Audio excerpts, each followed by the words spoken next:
Sebuah teriakan putus asa dari seorang Oves lusuh menggema di lantai tertinggi. Sebuah gedung pencakar langit. Di hadapannya berdiri seorang sio wanita, yang nyawanya hanya berjarak satu tegukan dari maut yang tersembunyi dalam segelas jus alpukat. Siapa sangka di balik kemewahan dan senyum manis orang terdekatnya, sebuah konspirasi mematikan telah dirancang dengan begitu sempurna. Pengkhianatan datang dari orang yang ia sebut suami, bersekongkol dengan wanita. Simpanannya demi merebut harta dan tahta. Siapakah dalang sebenarnya di balik semua ini? Dan mampukah seorang pemuda tak terlihat yang setiap hari hanya dianggap sebagai bayangan menghentikan takdir mengerikan yang sudah digariskan? Teman-teman semua, sebelum kita bongkar lapisan pengkhianatan yang keji ini, dukung terus channel Ken Arok Productions dengan menekan tombol subscribe, like, dan berikan komentar terbaik kalian di bawah. Beritahu saya, juga teman-teman sedang menyimak cerita ini dari kota mana saja, silakan absen di kolom komentar, ya. Saya doakan bagi kalian semua yang sudah menekan tombol subscribe, semoga hidupnya selalu dilimpahi rezeki yang berkah, kesehatan yang tak ternilai, kebahagiaan yang tiada henti, dan keberkahan di setiap langkahnya. Amin ya Abbal Alamin. Insya Allah, dengan kehendak Tuhan semesta alam, doa-doa baik kita akan terkabul. Sekarang mari kita mulai ceritanya. Di lantai 72 Prameswari Tower, udara seolah lebih tipis dan waktu berjalan lebih cepat. Disinilah singgasana Kirana Prameswari berada. Dari balik meja kaca yang dingin dan luas, ia memimpin sebuah imperium bisnis yang ia bangun dengan keringat dan air matanya sendiri.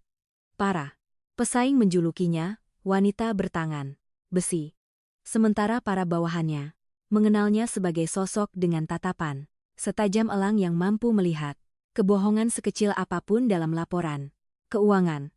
Kirana adalah definisi dari kekuatan dan kesuksesan. Namun di balik semua kemegahan itu, di dalam ruangan yang sunyi dan terlalu besar untuk satu orang seringkali bersemayam rasa sepi yang dingin. Satu-satunya pelabuhan hatinya adalah Adnan, suaminya. Seorang pria dengan senyum hangat dan pesona yang mampu mencairkan kekakuan dunia korporat yang membelenggunya. Bagi Kirana, Adnan adalah penyeimbang, satu-satunya orang di dunia yang ia percaya sepenuhnya. Namun jauh di bawah sana, di lantai dasar yang menjadi pijakan bagi semua kemegahan itu, ada sebuah dunia yang sama sekali berbeda. Dunia yang diisi oleh derap langkah terburu-buru, aroma kopi dari kafe lobi, dan kilau lantai marmer yang tak pernah boleh kusam. Di dunialah ini, Rio menjalani hidupnya. Seorang pemuda berusia 17 tahun, kurus dengan tatapan mata yang selalu waspada. Sebagai seorang off-bow, ia adalah bagian dari pemandangan. Sosok yang ada namun seringkali tak terlihat. Ia terbiasa bergerak seperti bayangan di antara para eksekutif berjas mahal, membersihkan noda yang mereka tinggalkan, mengantar dokumen yang menentukan nasib jutaan dolar. Namun dirinya sendiri tetap anonim. Sejak kedua orang tuanya tiada, Rio berpegang teguh pada satu nasihat almarhum ayahnya. Nak, orang besar seringkali buta dengan hal-hal kecil di sekitarnya.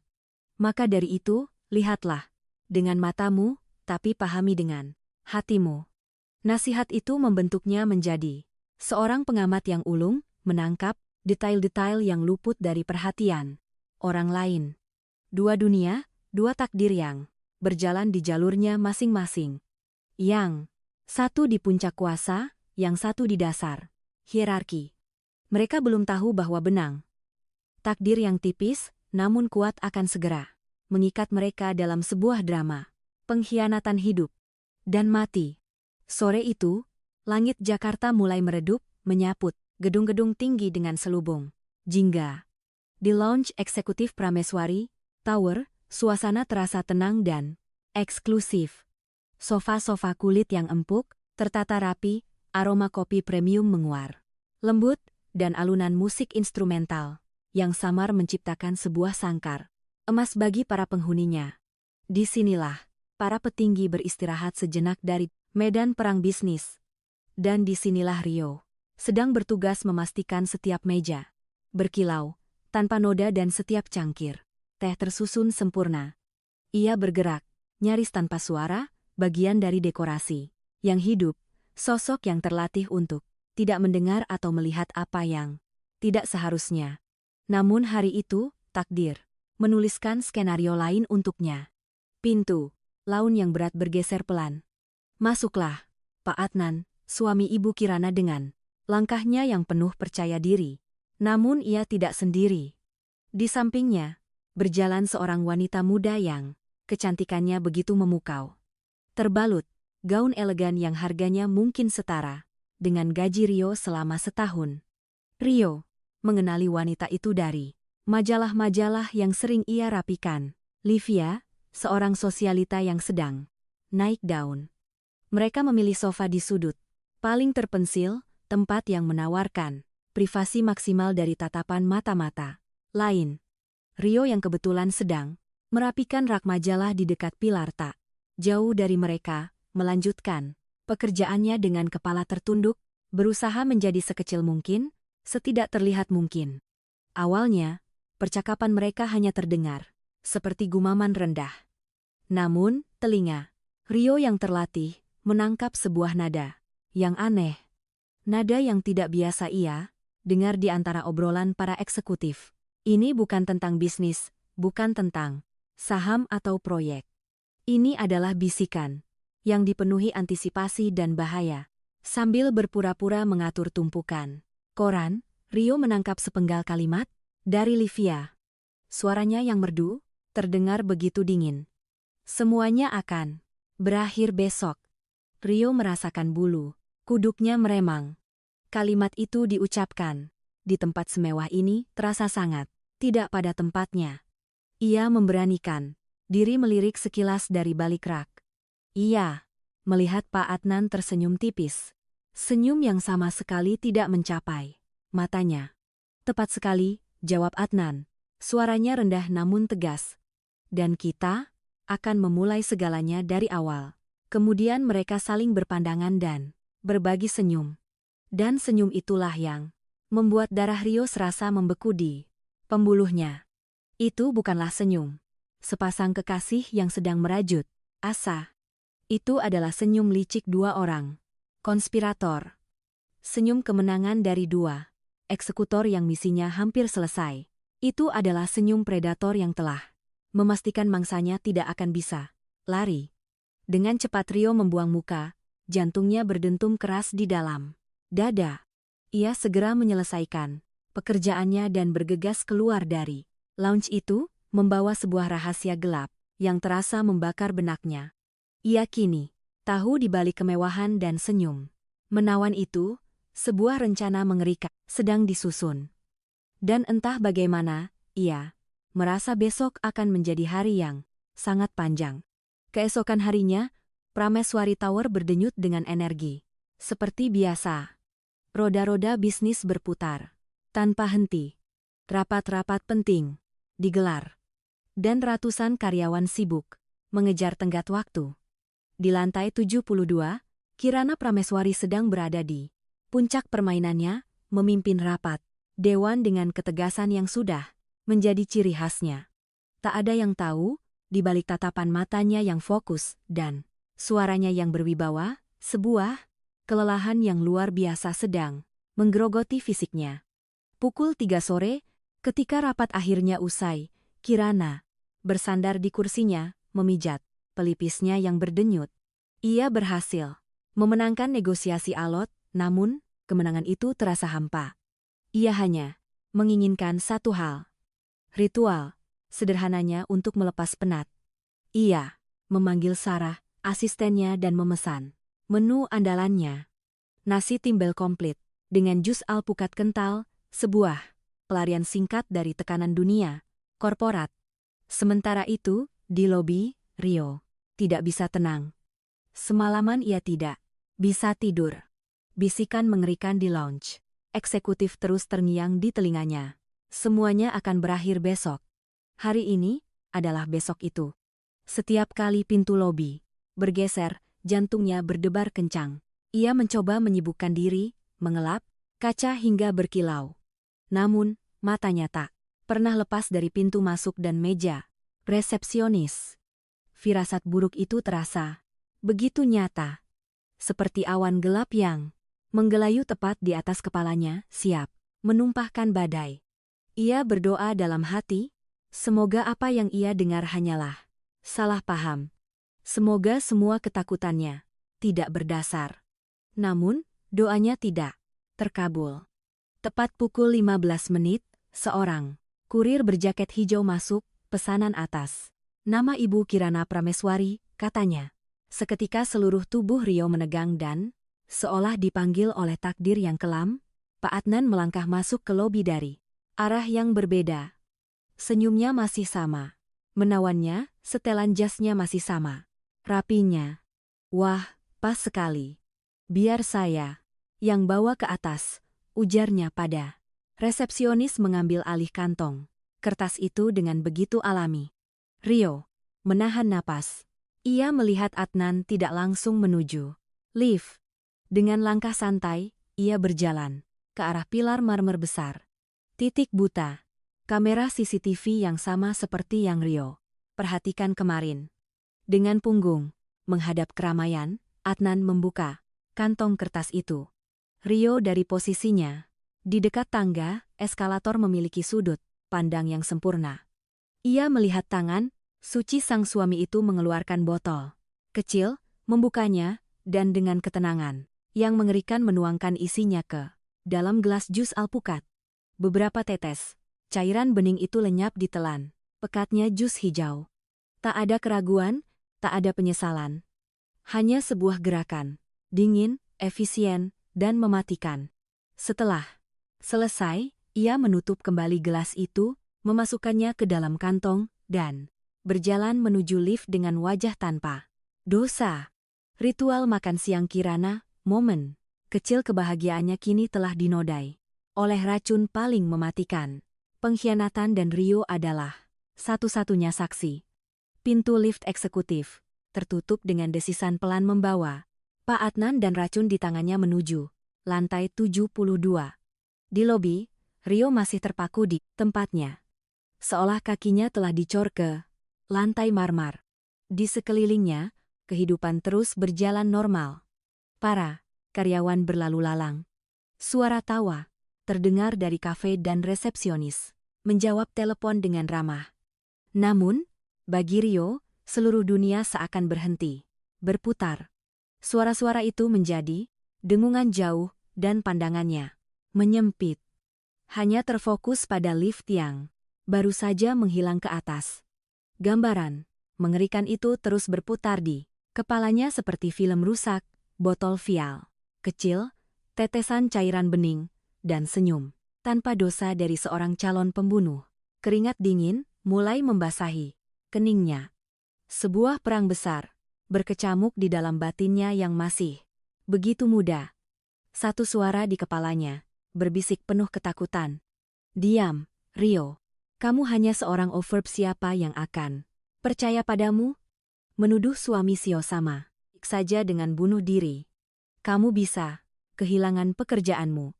Satu-satunya hal yang kamu miliki di dunia ini. Kamu bisa berakhir di jalanan atau lebih buruk lagi. Pura-pura tidak melihat apa-apa, dan kamu akan selamat. Suara itu begitu masuk akal, begitu menggoda. Ia hanyalah sebutir debu di gedung raksasa ini. Siapa dia berani melawan badai? Namun, ada suara lain yang bergema dari lubuk hatinya yang paling dalam. Suara ayahnya, yang meski telah lama tiada nasihatnya, selalu hidup. Benar itu kadang pahit, Rio. Tapi salah selamanya akan jadi penyakit. Penyakit ya? Rio tahu. Jika ia membiarkan Ibu Kirana meminum jus itu, rasa bersalah akan menjadi penyakit yang akan menggerogoti jiwanya seumur hidup. Ia akan selamanya dihantui oleh bayangan seorang wanita yang mati karena kepengecutannya. Ia mungkin akan selamat, secara fisik, tapi ia akan mati di dalam. Ia menatap pantulan wajahnya di pilar marmer yang berkilauan. Ia melihat seorang anak laki-laki yang ketakutan, seorang yatim piatu yang sendirian, tapi ia juga ingin melihat sosok yang dibanggakan oleh orang tuanya di alam sana. Detik-detik terasa seperti jam. Ia tahu di atas sana nampan itu mungkin sudah berada di tangan Sarah sang asisten. Mungkin sebentar lagi gelas itu akan diletakkan di meja Ibu Kirana. Ketakutan akan kehilangan segalanya masih mencekamnya. Namun ketakutan akan penyesalan seumur hidup ternyata jauh lebih besar. Dengan napas yang tersengal, Rio membuat sebuah keputusan. Ia tidak tahu bagaimana caranya. Ia tidak tahu apakah ia akan berhasil, tetapi ia tidak akan diam. Rasa takut itu tidak hilang. Namun, kini ada sesuatu yang lebih besar yang mendorongnya. Sebuah tekad baja untuk melakukan hal yang benar.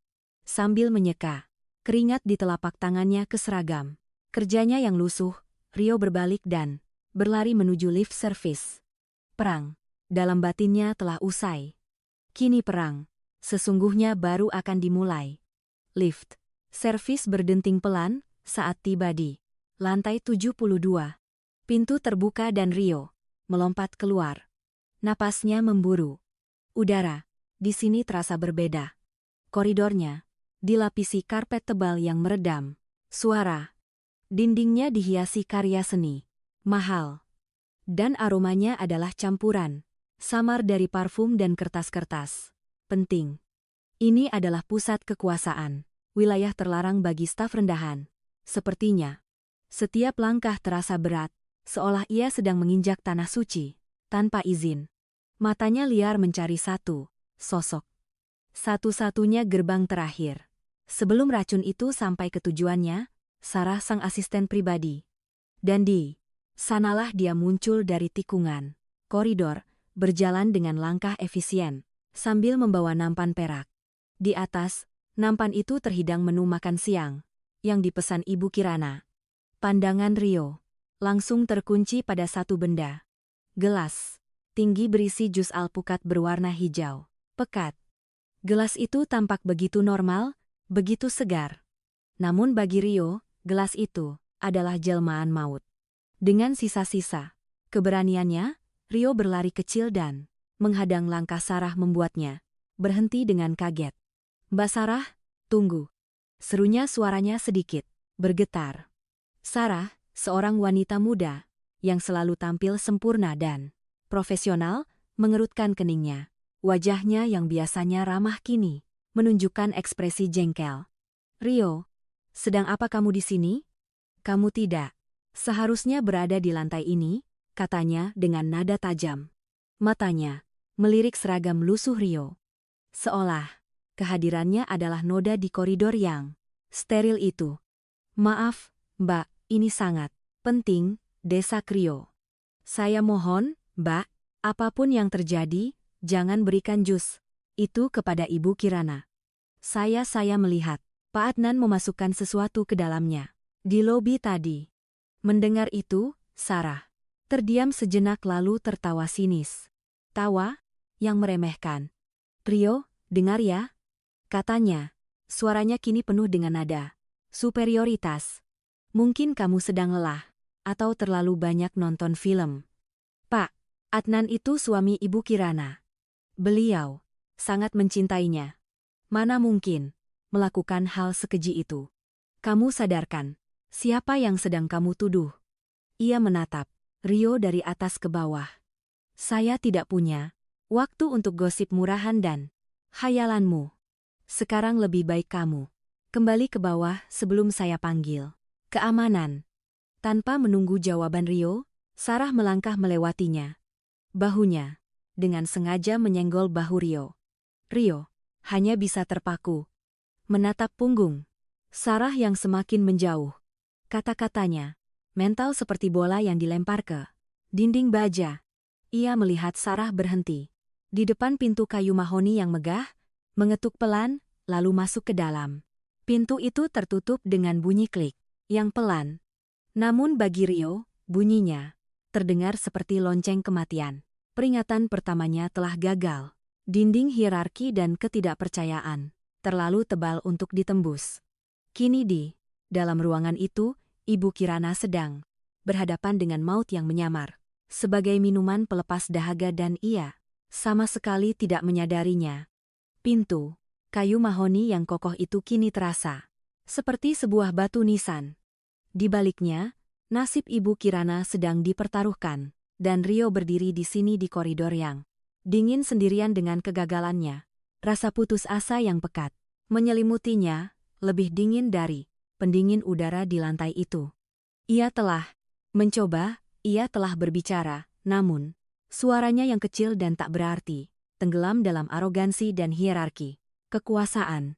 Ia bisa saja berbalik, sekarang menaiki lift service, kembali ke dunianya di lobi, dan melupakan segalanya. Tidak ada yang akan tahu bahwa ia adalah saksi, tidak ada yang akan menyalahkannya.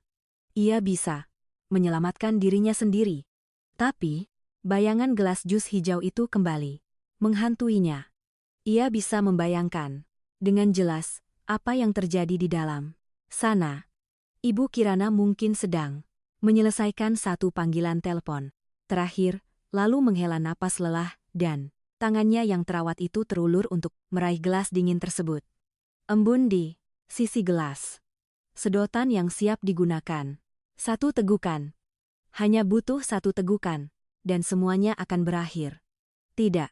Hatinya menjerit. Ia tidak bisa membiarkan itu terjadi. Nasihat ayahnya kembali berbisik, memberinya kekuatan.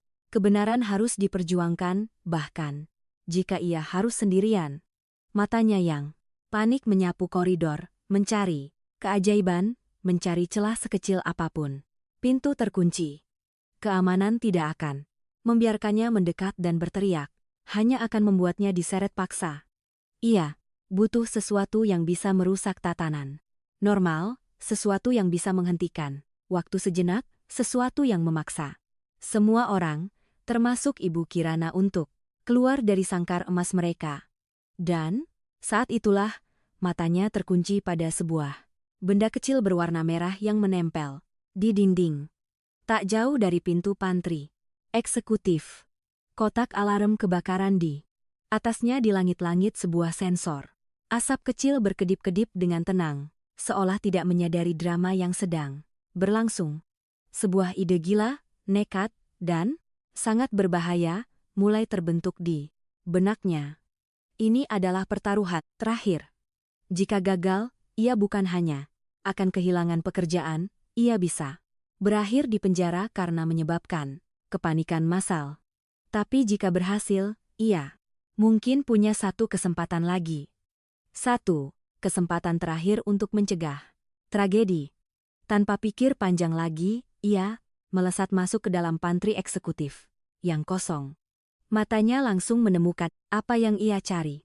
Sebuah tabung pemadam api ringan atau APAR yang tergantung di dinding untuk keadaan darurat. Inilah keadaan daruratnya. Dengan tangan gemetar, namun penuh tekad, ia mengangkat tabung yang terasa berat itu. Keputusasaan telah mendorongnya ke tepi jurang, dan kini ia memutuskan untuk melompat, berharap ia bisa terbang. Dengan tabung pemadam di tangannya, Rio melangkah keluar dari pantry. Jantungnya berdebar begitu kencang hingga ia bisa merasakannya di tenggorokannya. Wajah-wajah para eksekutif yang meremahkannya, Tawaini Sarah dan senyum licik Pak Adnan berkelebat di benaknya. Ini adalah pemberontakannya. Pemberontakan seorang anak tak terlihat melawan dunia mereka yang penuh kepalsuan. Tanpa ragu lagi, ia menarik pin pengaman tabung itu dengan bunyi klik yang tajam. Ia mengangkat noselnya, mengarahkannya tepat ke sensor asap yang menempel di langit-langit koridor. Dengan seluruh sisa tenaganya, ia menekan tuasnya. Wus, serbuk kimia putih menyembur keluar. Dengan tekanan tinggi, menciptakan awan tebal yang langsung menelan sensor asap itu. Untuk satu detik yang terasa abadi, tidak terjadi apa-apa. Lalu sebuah bunyi bip kecil terdengar dari sensor itu. Hening sesaat sebelum akhirnya raungan alarm kebakaran yang memekahkan telinga meledak memecah. Keheningan agung di lantai 72. Lampu-lampu darurat berwarna merah mulai berkedip-kedip liar, memandikan koridor mewah itu dalam cahaya yang menakutkan. Sebuah suara otomatis yang tenang, namun tegas mulai menggema dari pengeras. Suara. Perhatian, telah terjadi keadaan darurat.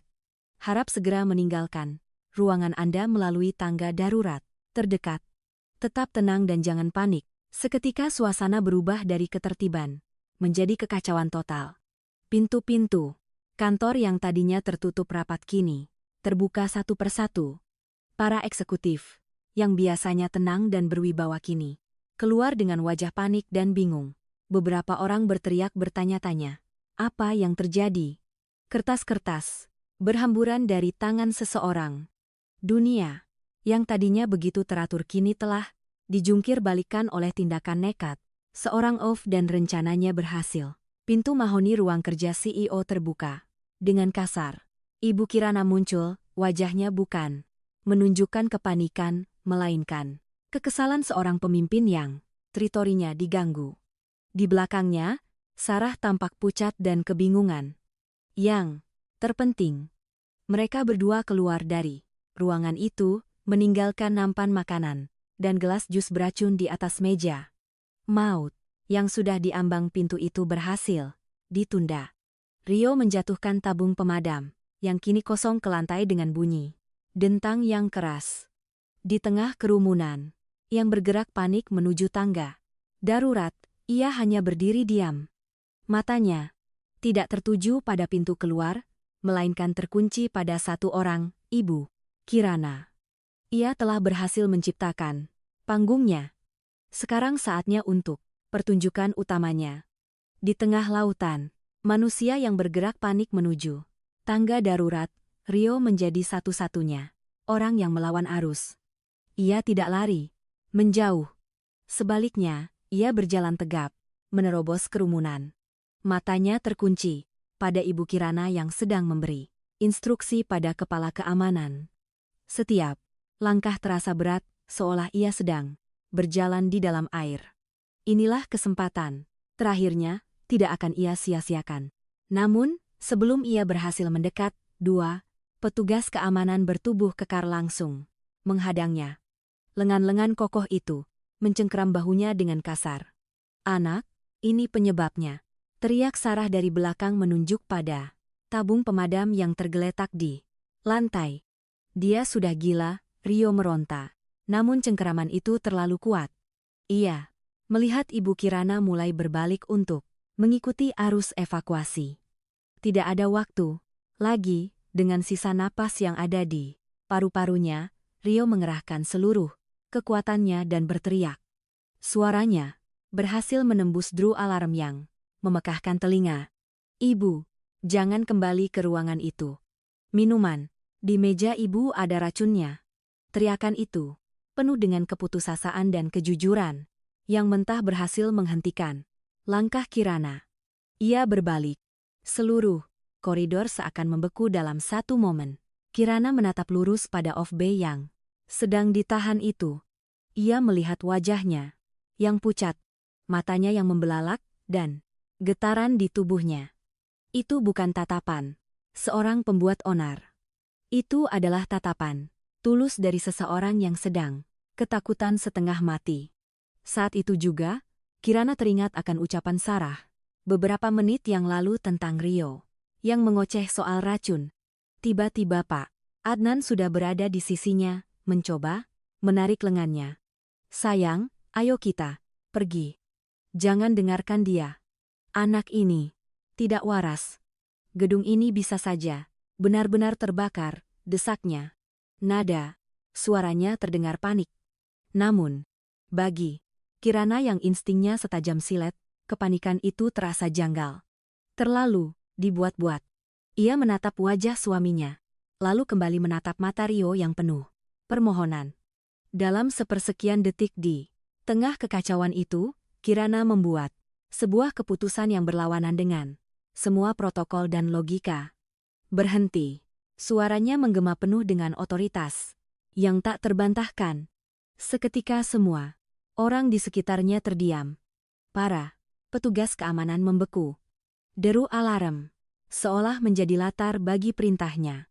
Lepaskan dia, katanya pada petugas keamanan yang menahan Rio. Lalu ia menatap tajam pada kepala keamanannya. Budi, matikan alarmnya. Pastikan tidak ada api. Saya mau semua orang yang ada di sini. Ia menunjuk Rio, lalu suaminya, dan juga Sarah masuk ke ruangan saya. Sekarang juga. Perintah itu mutlak. Permainan telah berubah. Sang ratu telah mengambil alih papan catur. Ruang kerja Kirana Prameswari yang biasanya menjadi pusat komando yang sibuk kini berubah menjadi ruang pengadilan yang sunyi dan menyesakan. Pintu tertutup rapat, mengisolasi mereka dari dunia luar. Kirana duduk tegak di kursinya yang besar. Wajahnya dingin dan tak terbaca, seperti batu pualam. Ia seperti seorang ratu yang sedang mengadili para bawahannya. Di hadapannya, Rio berdiri, dengan tubuh sedikit gemetar. Sementara, Pak Adnan berusaha menampilkan senyum santai. Meski matanya bergerak gelisah, Sarah berdiri di sudut. Wajahnya masih pucat karena bingung. Di tengah-tengah mereka, di atas meja mahoni yang berkilauan, gelas berisi jus alpukat itu berdiri tegak, menjadi saksi bisu yang dingin. Kirana tidak menatap suaminya, matanya tertuju lurus pada Rio bicara, katanya. Suaranya datar, namun mengandung tekanan yang luar biasa. Jelaskan semuanya dari awal. Jangan ada satu detail pun yang kamu lewatkan. Dengan suara yang bergetar namun jelas, Rio menceritakan segalanya. Ia mulai dari sore kemarin di Laune Eksekutif, tentang bisikan antara Pak Adnan dan wanita bernama Livia, tentang kalimat mengerikan. Semuanya akan berakhir besok, dan senyum licik yang mereka bagi. Mendengar nama Livia disebut, Kirana sedikit menegang. Sebuah detail yang tidak luput dari mata Rio. Kemudian Rio melanjutkan ceritanya, kejadian di lobi tadi. Menjelaskan dengan detail bagaimana ia melihat Pak Adnan mengeluarkan botol kecil dan menuangkan isinya ke dalam gelas jus. Begitu Rio selesai bicara, Adnan langsung tertawa. Tawa yang dipaksakan. Sayang. Ayolah, katanya sambil melangkah mendekati meja. Kamu akan percaya. Dongeng dari seorang bocah yang mungkin sedang berhalusinasi. Ini konyol. Ini adalah fitnah yang keji. Dia pasti suruhan salah satu pesaing kita untuk menghancurkan reputasiku dan merusak rumah tangga kita. Adnan memainkan perannya dengan sangat baik. Sebagai suami yang tersakiti dan dituduh secara tidak adil.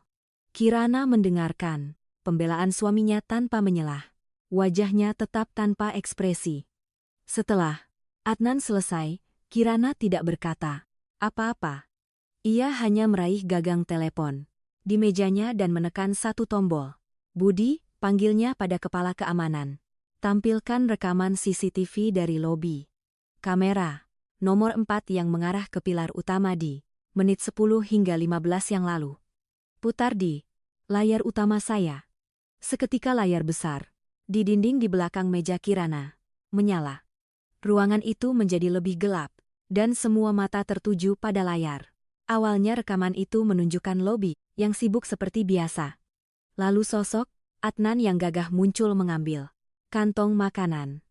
Mereka semua melihatnya berjalan ke sudut pilar dan kemudian rekaman itu diperbesar oleh Budi, menampilkan dengan kualitas definisi tinggi apa yang Rio ceritakan.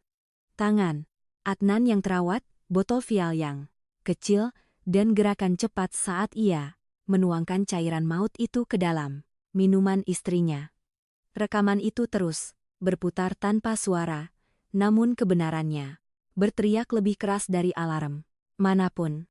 Sarah menutup mulutnya dengan kedua tangan, matanya terbelalak ngeri. Wajah Adan berubah seputih kertas.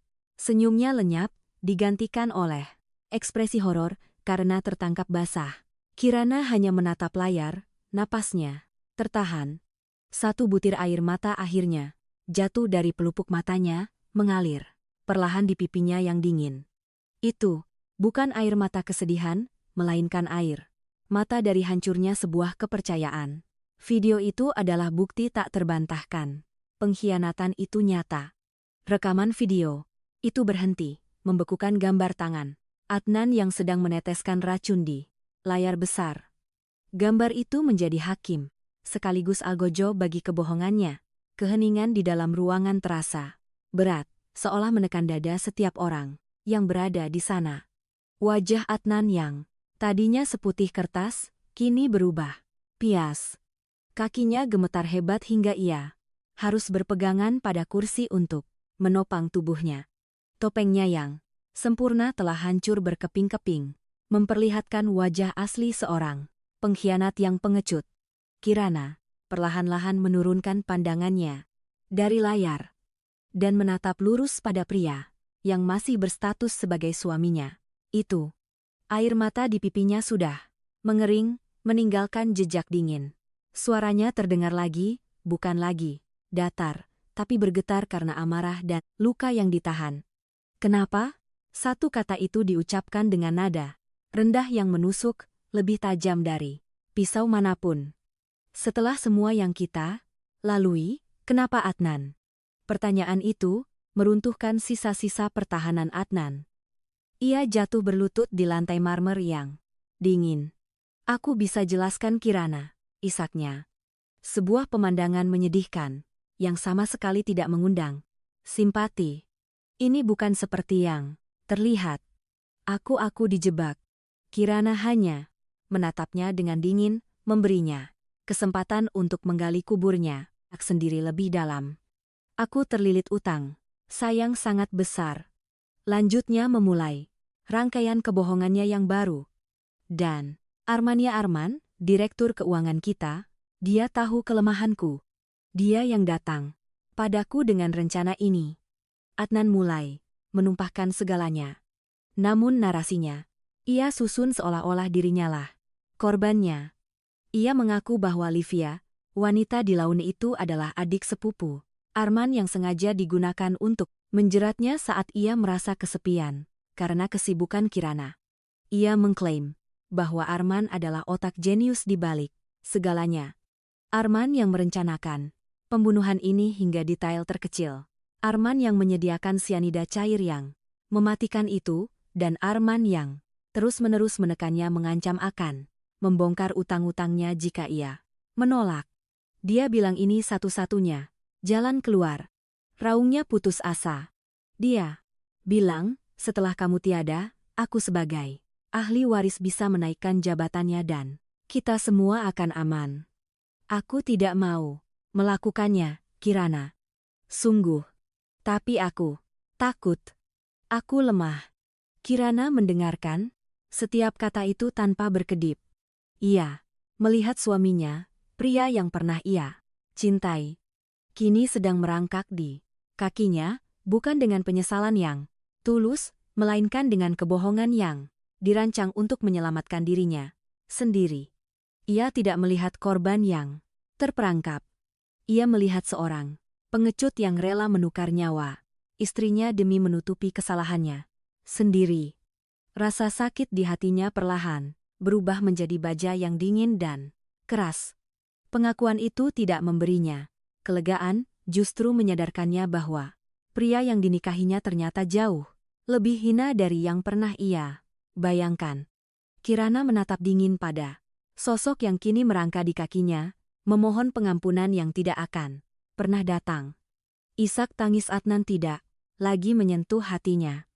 Luka itu terlalu dalam, pengkhianatannya terlalu mutlak. Dengan satu tarikan napas panjang, ia mengumpulkan kembali kepingan hatinya yang hancur, menemnya menjadi baja yang lebih keras dari sebelumnya. Sisi CEO dalam dirinya mengambil alih sepenuhnya, dingin, efisien, dan tanpa ampun. Ia kembali menekan tombol interkom. Suaranya kini setegas baja. Budi, masuk, sekarang. Bawa 2 orang bersamamu. Pintu terbuka dan kepala keamanan masuk. Wajahnya tegang. Tanpa mengalihkan pandangannya dari Adnan, Kirana memberi perintah, bawa pria ini. Borgol dia, dan tempatkan di ruang isolasi di lantai bawah. Putus semua komunikasinya Panggil tim pengacara kita dan hubungi kepolisian. Katakan ini kasus percobaan, pembunuhan berencana. Adnan menjerit, memanggil nama Kirana, saat dua petugas keamanan yang kekar menariknya berdiri dengan paksa. Kirana, jangan.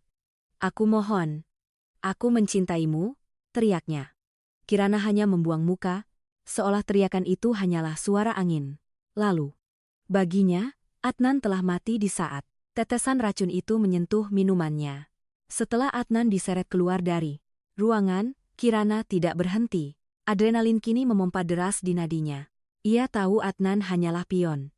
Otaknya, sang raja dan ratu dalam permainan catur. Keji ini masih berkeliaran bebas. Budi, lanjutnya kerahkan seluruh tim MU. Segel kantor Arman di lantai 68. Jangan biarkan siapapun masuk atau keluar. Tangkap dia dan cari tahu semua informasi tentang wanita bernama Livia. Itu. Aku mau mereka berdua ditemukan sebelum matahari terbenam. Tim keamanan bergerak cepat. Suasana di Prameswari Tower yang baru saja tenang kini kembali tegang dengan aura perburuan. Namun para konspirator itu ternyata selangkah lebih di depan. Beberapa menit kemudian, laporan pertama masuk melalui radio komunikasi Budi. Suaranya terdengar berat. Lapor, Bu. Kantor Arman sudah kosong. Komputernya telah dihapus total, dan semua dokumen pribadi telah hilang. Menurut staf, ia izin pulang lebih awal, karena urusan keluarga mendadak sekitar 1 jam yang lalu. Kirana mengepalkan tangannya, lacak ponsel dan mobilnya. Laporan kedua datang lebih cepat dan lebih buruk. Ponselnya tidak aktif, Bu. Dan mobilnya terekam keluar dari parkir basement 70 menit yang lalu. Tepat sebelum Rio memicu alarm, dia sudah pergi jauh. Dan paku terakhir di peti mati perburuan itu datang dari tim IT. Bu Kirana, kami melacak data Livia. Ia tercatat dalam manifest penerbangan ke Singapura yang baru saja lepas landas 20 menit yang lalu. Kirana bersandar di kursinya, memejamkan mata sejenak. Mereka kabur. Ular-ular itu telah lolos dari sarangnya. Arman dan Livia, dua dalang utama, telah merencanakan pelarian mereka dengan begitu rapi. Mereka tidak hanya merancang pembunuhan, tapi juga jalan keluar yang sempurna. Ancaman itu belum berakhir. Justru kini menjadi lebih berbahaya karena berada di luar jangkauannya. Ruangan yang tadinya terasa seperti akhir dari cerita, kini terasa seperti awal dari sebuah babak baru yang jauh lebih gelap. Malam telah turun di Jakarta, namun lampu di lantai 72 Prameswari Tower masih menyala terang. Polisi dan tim legal telah datang dan pergi. Ruangan Kirana yang megah kini terasa seperti medan perang yang sunyi. Setelah pertempuran usai, gelas jus beracun itu telah diamankan sebagai barang bukti dan setiap sudut kantor menyimpan kenangan pahit dari peristiwa hari ini. Sarah sang asisten telah dipulangkan setelah memberikan kesaksiannya. Wajahnya masih pucat karena syok. Kini di dalam ruangan yang luas itu hanya tersisa 2 orang. Sang ratu yang terluka dan pion kecil yang ternyata menjadi penyelamatnya. Kirana duduk di kursinya menatap kosong pada gemerlap lampu kota yang tak pernah tidur. Untuk pertama kalinya dalam waktu yang sangat lama, benteng pertahanannya runtuh. Ia tidak lagi berusaha menjadi kuat. Ia membiarkan dirinya merasakan semua sakit itu. Lalu ia menoleh pada Rio yang sejak tadi berdiri diam di sudut ruangan, tidak berani bersuara, seolah takut mengganggu kesedihan sang Sio. Kirana menatapnya lama, benar-benar melihatnya untuk pertama kali, bukan sebagai seragam, bukan sebagai fungsi, tapi sebagai seorang manusia. Seorang anak laki-laki kurus dengan mata yang jujur dan keberanian sebesar gunung. Aku berhutang nyawa padamu, Rio, kata Kirana.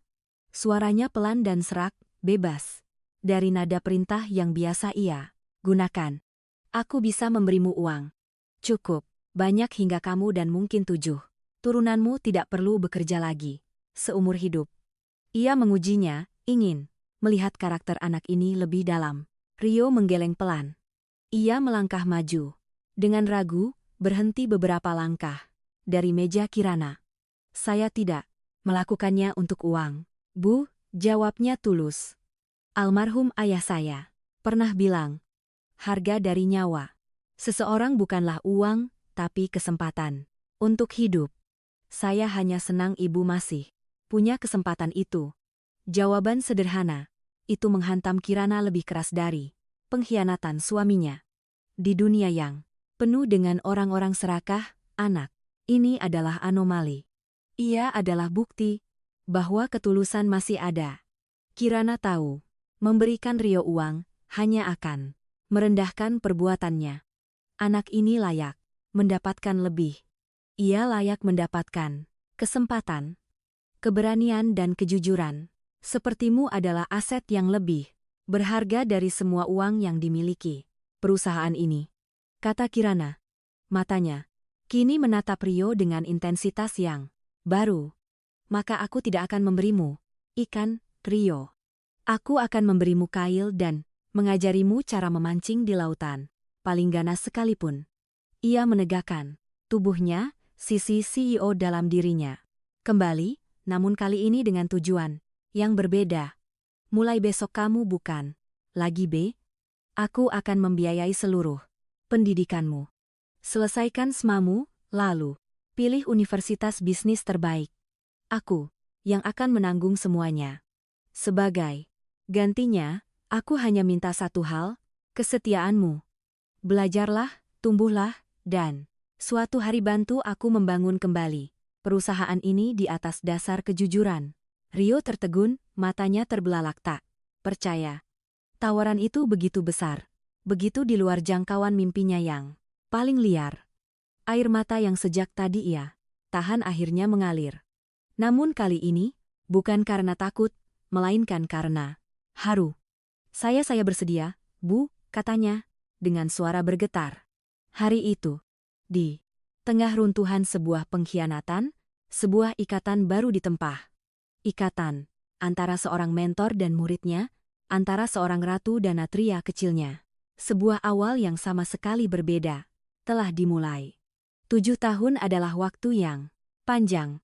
Cukup panjang untuk menyembuhkan luka, membangun kembali sebuah kerajaan, dan menempa seorang anak laki-laki ketakutan menjadi seorang pria yang tangguh. Prameswari Group yang sempat goyah akibat sabotase dan pengkhianatan Arman kini berdiri lebih kokoh dari sebelumnya. Kirana Prameswari berhasil menavigasi perusahaannya melewati badai tergelap dalam sejarahnya. Pengkhianatan itu meninggalkan bekas luka yang permanen di hatinya, membuatnya menjadi pemimpin yang jauh lebih berhati-hati, yang kepercayaannya kini setara dengan emas, paling murni, langka, dan sangat berharga. Ia tidak lagi mudah tersenyum, namun sorot matanya kini memancarkan kebijaksanaan dan kekuatan yang jauh lebih dalam. Di dalam ruang rapat utama, yang diisi oleh jajaran direksi senior, seorang pemuda berusia 24 tahun berdiri, dengan punggung tegap di depan layar presentasi raksasa. Ia mengenakan setelan jas yang dipesan khusus, bicaranya lugas, dan setiap argumen yang keluar dari mulutnya didukung oleh data yang akurat dan visi yang cemerlang. Tidak ada lagi jejak anak laki-laki kurus yang gemetaran di koridor. Di hadapan mereka adalah Rio, direktur pengembangan bisnis termuda dalam sejarah Prameswari Group.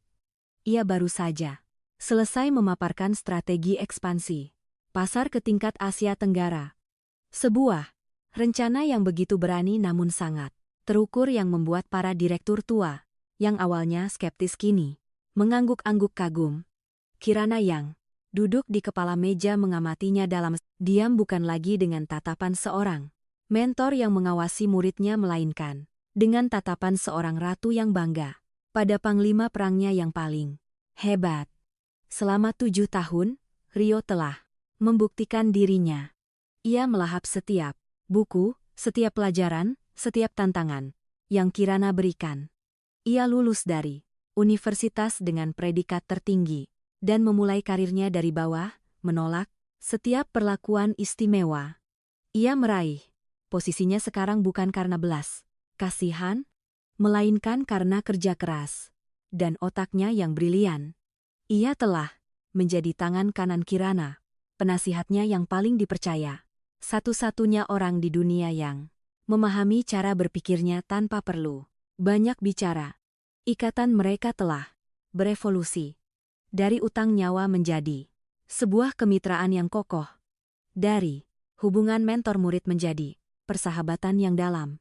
Mereka adalah tim yang tak terkalahkan, diikat oleh sebuah rahasia dari masa lalu dan visi yang sama untuk masa depan.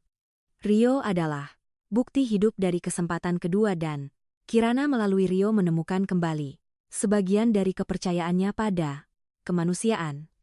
Namun di balik semua, tatapan penuh hormat dan diskusi bisnis, hingga larut malam, takdir diam-diam sedang menulis babak terakhir dari kisah mereka.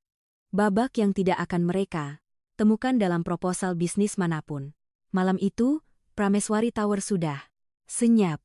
Para karyawan telah lama pulang, menyisakan keheningan agung di lantai 72. Hanya ada 2 orang yang tersisa di sana, Kirana dan Rio. Mereka baru saja berhasil menutup kesepakatan terbesar dalam sejarah perusahaan. Buah dari strategi brilian Rio dan negosiasi tanpa celah dari Kirana. Botol sampanye yang baru mereka buka setengahnya masih berdiri di atas meja menjadi saksi bisu kemenangan mereka.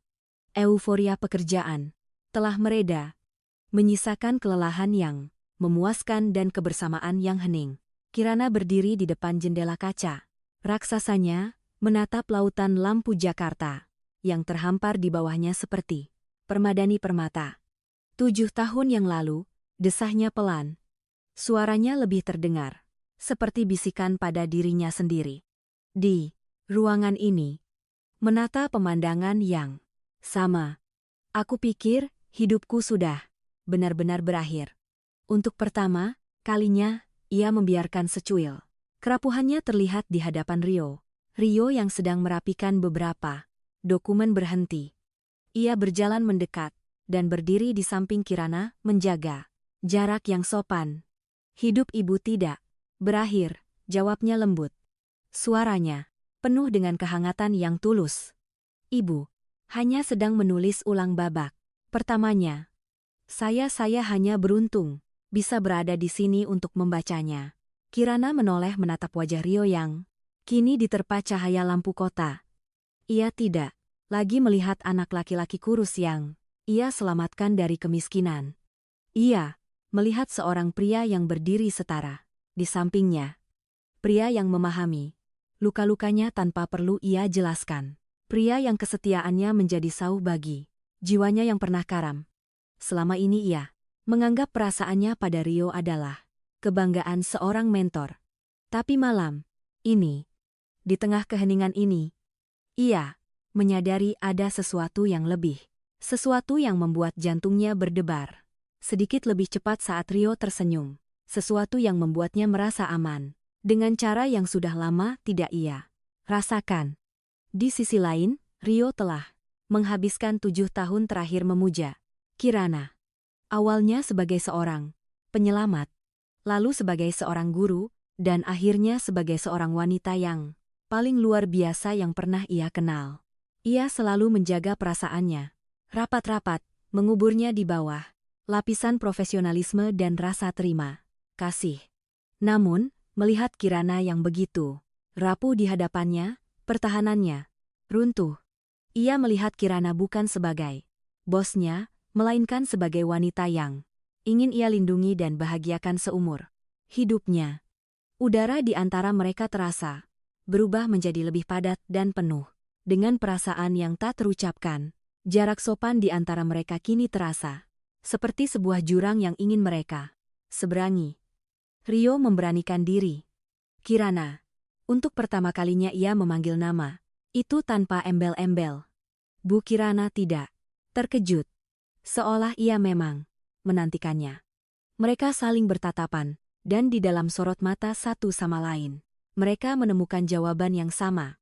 Kisah mereka bukan lagi tentang utang, budi atau kemitraan bisnis. Di keheningan lantai 72 itu, mereka akhirnya mengakui sebuah kebenaran baru. Mereka telah jatuh cinta. Nama Kirana, yang diucapkan Rio tanpa gelar itu, menggantung di udara, meruntuhkan dinding terakhir yang tersisa di antara mereka. Keheningan yang mengikuti bukan lagi keheningan yang canggung, melainkan keheningan yang syarat akan makna di mana dua hati akhirnya berani saling mendengarkan. Dengan keberanian yang sama seperti saat ia menerobos kekacauan 7 tahun lalu, Rio mengambil satu langkah lebih dekat. Kirana, ulangnya, suaranya kini lebih mantap. Selama 7 tahun ini, saya menghabiskan setiap hari untuk mengagumi Anda. Awalnya sebagai penyelamat saya, lalu sebagai guru, lalu sebagai pemimpin. Tapi saya tidak bisa membohongi diri saya lagi. Kekaguman itu telah lama berubah menjadi sesuatu yang lain, sesuatu yang lebih dalam dan lebih tulus. Saya mencintai Anda. Bukan karena siapa Anda, tapi karena semua yang telah Anda lalui dan bagaimana Anda tetap berdiri tegak. Kirana menatapnya, matanya yang tajam kini berkaca-kaca. Bekas luka, pengkhianatan di hatinya terasa sedikit perih. Sebuah refleks dari rasa takut yang lama terpendam. Ia pernah berjanji pada dirinya sendiri untuk tidak akan pernah lagi memberikan hatinya pada siapapun. Namun, pria di hadapannya ini berbeda. Pria ini adalah pondasi dari kehidupannya yang baru. Pria yang kejujurannya telah teruji oleh maut. Setelah pengkhianatan Adnan, bisik Kirana, aku membangun benteng yang begitu tinggi di sekeliling hatiku. Aku berjanji tidak akan ada seorang pria pun yang bisa menembusnya. Ia mengulurkan tangannya, menyentuh pipi Rio dengan lembut. Tapi, aku salah, kamu tidak menembusnya, Rio. Kamu justru membantuku membangunnya. Kembali dari dalam dengan kesetiaan dan ketulusanmu, kamulah yang mengajariku kembali cara untuk percaya. Ia mengambil tangan Rio dan menggenggamnya erat. Senyum tulus pertama yang benar-benar hangat dan penuh cinta akhirnya terbit di wajahnya. Kita telah menghabiskan 7 tahun membangun kembali sebuah perusahaan bersama. Kemitraan kita telah teruji oleh krisis dan waktu. Ia menatap lekat ke dalam mata Rio. Bagaimana kalau sekarang kita mulai membangun sisa hidup kita bersama? Beberapa bulan kemudian, di sebuah taman pribadi yang indah, di bawah naungan langit senja, Kirana Prameswari dan Rio mengikat janji suci. Upacara itu berlangsung khidmat dan privat. Hanya dihadiri oleh segelintir orang yang benar-benar mereka percayai. Tidak ada lagi Ibu Kirana sang Sio dan Rio sang anak didik. Yang ada hanyalah Kirana dan Rio. Dua jiwa yang disatukan oleh takdir yang luar biasa. Kisah mereka adalah bukti bahwa takdir yang nyaris berakhir tragis dalam segelas jus, alpukat beracun di lantai 72 ternyata bisa menulis ulang jalan ceritanya menjadi sebuah kisah cinta yang paling tidak terduga.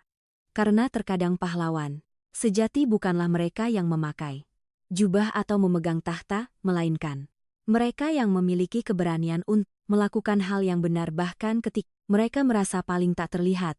Dan cinta sejati seringkali lahir bukan dari kesempurnaan, melainkan dari puing-puing kehancuran yang dibangun kembali bersama.